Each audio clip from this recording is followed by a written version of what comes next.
Your new show, The Gates, I mean, it looks quite hot. You have to tell us about it because people are now saying it's a cross between Desperate Housewives and Twilight. Ooh. I mean, that scene right there was just... Tell us about this show. You're shooting it down in Louisiana, right? We're shooting it down Louisiana. Which is interesting at the moment. Yeah, but we'll get on to that. And tell us what it's about.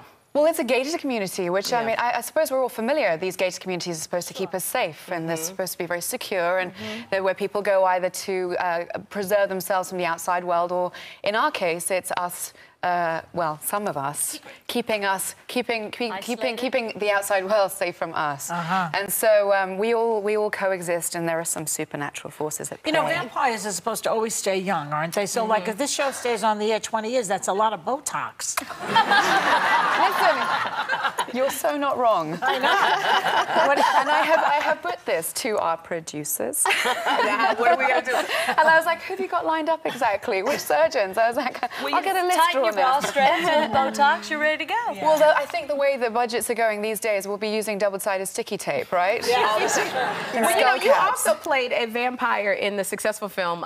It was Underworld, Rise of the Lycans. You were a vampire in there. So what drew you to this character? Because I believe the vampire suffers from an addiction in The Gates. What drew you to that? You know, what was interesting to me in this and our world is that, you know, I did get to play in an Underworld, which was fantastic and very theatrical with Michael Sheen and Bill Nye, and it was very theatrical. And this, you know, I think that I'm drawn to the fact that she's fundamentally, I call her 70% housewife and mother and then 30% vampire.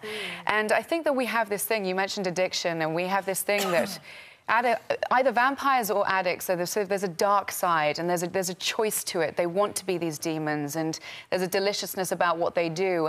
And in Claire's case, my character's case, she actually really fights it, and she is really tormented by the fact that she has this darkness that eclipses her.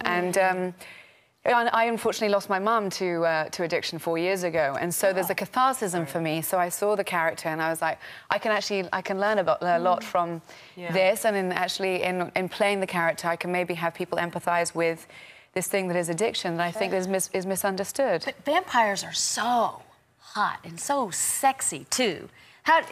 Why do you think vampires are like the new thing? Yeah. You know what? They've always been around, right? And I think that we've always they've been, you know, it's like the Tudors and like Spartacus. I think what they've done now is they've turned them into more of a the Forum is more mainstream. It's more popular culture. They're like pop culture vampires, and so they gave them to the kids. They've given them to the WB or the CW, and they've kind of made them more tangible. These stories, these mythological creatures, more tangible, I think, to the youth. Why do you say that Keith Richards and Mick Jagger are like vampires? Because they're rock and roll, and they go on forever.